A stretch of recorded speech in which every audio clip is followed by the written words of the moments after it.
How are you? Good. Welcome back to San Diego. Thank you. Do you get to spend any time doing anything fun? I radio promo was fun. This is great. What are you talking about? Yeah. I'm having a blast. I get to stop for snacks on the way between each station. It's great. Oh, good. Yeah. Not that I went to any other stations but this one. Of course. This is what it's all the about. only one. This is it. KGY. Shout out to all of Twitter that melts every time people tweet anything about you.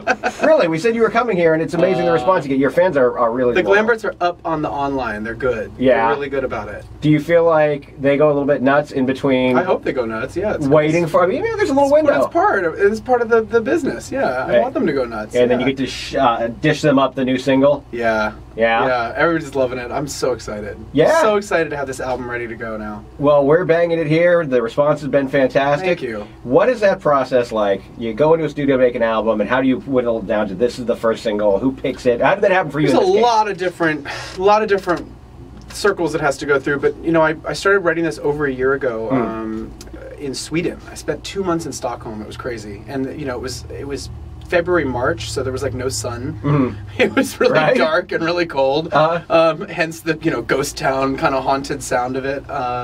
And we finished everything up in LA about a year later after my Queen tour dates were done. And the album has a ton of great singles on it, but this one just felt like the right first one because it's weird. Yeah, it's left of center. It's different. It's something I hadn't heard before. Right. And yeah, everybody loves it. Everybody loves dancing to it. Well, us radio folk appreciate having something that sounds a little bit different. And you know how things kind of go in cycles. Yeah. Do you like, EDM's the big thing right now. Do you get into that vibe at all? Yeah, I mean, the thing about this EDM sound on my song is that it's over the last couple of years it was one thing. And this is definitely the newer EDM movement. It's house. It's a kind of a '90s throwback feel. It's very popular right now in the UK and in Europe, and it's starting to kind of come over here. So I'm glad that it's kind of a new EDM sound. Yeah. Yeah. It's cool. It's always fun to do something new. Yeah. And does this still feel new? It's been you started your career in such a high-profile way. Do you feel like a grizzled veteran now, or or is it still like, this is still so fun and exciting? It is.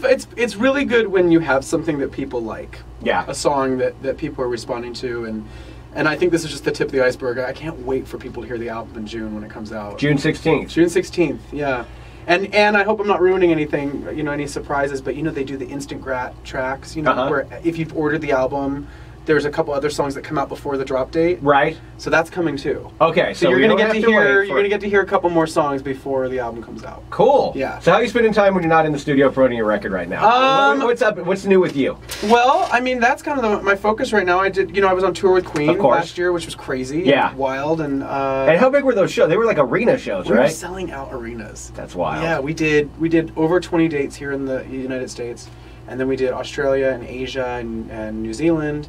Took a little break. I finished my album, and then we did the UK and Europe at the beginning of this year, and it was crazy. I couldn't believe it. The response was beyond what I thought it was going to be. I was a little worried actually in the beginning. I thought, oh my gosh, I hope that the Queen diehard fans accept me. Of course. I hope I can live up to some sort of expectation. Yeah. And do Freddie's memory justice. There's never going to be another Freddie Mercury. Right. And I would never want to seem like I was trying to compete or take his place, because that was not it at all.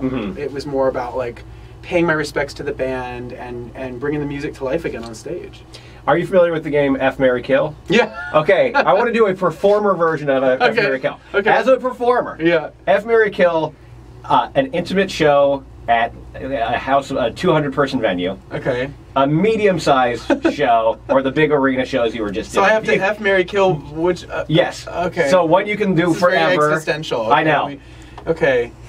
So what were my three options again? It's just like a small, medium, little large? show, medium, or large show. So one you can do forever, one you get one last fling with, one you can never do again.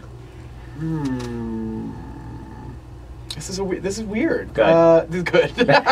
Like you, Adam. I would F the medium show, because it's like a one-off, like that felt good, whatever. I would marry the smaller show. Okay. Because that's the kind of thing where you connect the most with people. Yeah. And make more eye contact. Right. It's more intimate, like marriage. Uh-huh. And then when I do a big show, I kill it. So. Okay. All right. Very well answered. Yeah. So what happens between now and the 16th? You just keep getting everyone ready for it, and you put out those other couple singles? I'm going to come visit people in the stations and meet fans and, drum up business. Try to get back on TV again, do some more performances there. Right. Start kind of, it's a little early, but start kind of figure out what the next single could be. Yeah. How much say do you get in that at this point? Do they? This has been a really, really cool process. This, I've always had a good relationship with all the, the labels and the team that I've worked with, but I changed management midway through my last album campaign and changed my label, and I have like a whole new crew that I'm working with on this one, and it's really, really good. It feels awesome. Right. And the executive producers of the album, that's a whole new ball game as well. And it's been a real collaboration, like from the ground up. I get my say. I'm driving too. But I do feel like I feel like a co-pilot, which I love.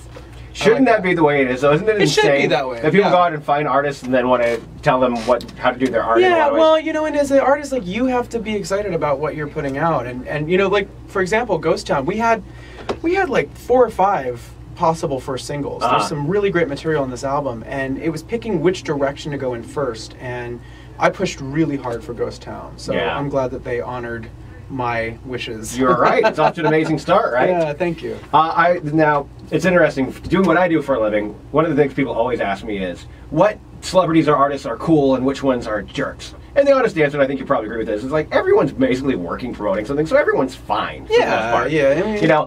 But then when they press me, I go, well, okay, people that I would actually see myself hanging out with outside of the radio station. You're on my short list. Oh, cool. Like, the Rock seems like a really cool guy. You seem like a... And, The Rock, yeah. No, and I always say he's just down to earth and he's funny and he's a cool guy. Isn't he from San Diego too?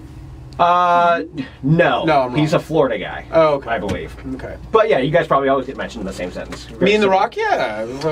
But I tell you that not just to flatter you or tell you how cool you are, but because it makes me curious who you cross all kinds of different paths. Do you have, like, what, I'm going to ask you now, what, they don't have to be music performers, but famous people have you come across that you maybe didn't become friends with, but that seems like a cool mother effer. You know who I met on Idol this year that blew me away was when I met J-Lo this year, when I got to judge on Idol. Right. I did that for 2 days because, unfortunately, Keith's father-in-law had passed away, so he was gone at an emergency situation. And I went in to judge the New York auditions, and it was really cool and surreal to be on the other side of the table and sit next to J-Lo and Harry Connick Jr., and J-Lo was just so cool. Like, she was, like, it wasn't a fake cool either. Like, between takes, we would, like, talk about the business and life and dating, and she was just so normal. She's still Jenny from the block, man. She really is? No, I was really, because she's unbelievable, like, icon and beautiful, and I didn't expect her to be a bad person, but I expected maybe a little bit more of like a diva. Right. And she was so down to earth. Oh, who knew? Yeah, it blew my mind. Your name keeps coming up with all these talent judging competition shows. Yeah. Is that something, you did a great job when you did do the Idol guest spot. Yeah. Do you have any desire to ever do that? I don't know. I mean, I think I would cross the bridge when I came to it. I'm pretty busy right now, so I don't think it would work right now, this very second. Yeah. But, hey, who knows? Do you still find them interesting, or do you feel like, oh my gosh, there's so many and they've gone on for so long? Maybe I should plead the fifth on that. I think that the formats are getting a little stale. Right. I think it'd be nice to shake things up a little bit, maybe change up parts of it. Like that would the Hunger probably be Games, good. where they're hunting each other. Yeah, exactly. Flip it somehow. Something like that. That would be good. Well, we started this out talking about how into you your fans are. I don't know if this is going to be a surprise to you or not, but there's such a thing as Adam Lambert fan fiction. I've seen a little bit of it before, and it's terrifying. Would you like to play a quick round of Adam Lambert fan fiction or 50? Is it gonna freak me out? No, because the stuff that would have freaked you out we can't even do on the radio or the internet. Yeah, that I can handle then. So I will read you a quick, very PG passage. Okay. And you guess if it's about you or it's an excerpt from 50 Shades of Grey. Okay? Great. He's standing by the piano, dressed in a tight black t-shirt and jeans. Those jeans, the one he wore in the playroom. I don't know. Just take it. You got a 50-50 shot. I've never read 50 Shades of Grey. As well you shouldn't. Me?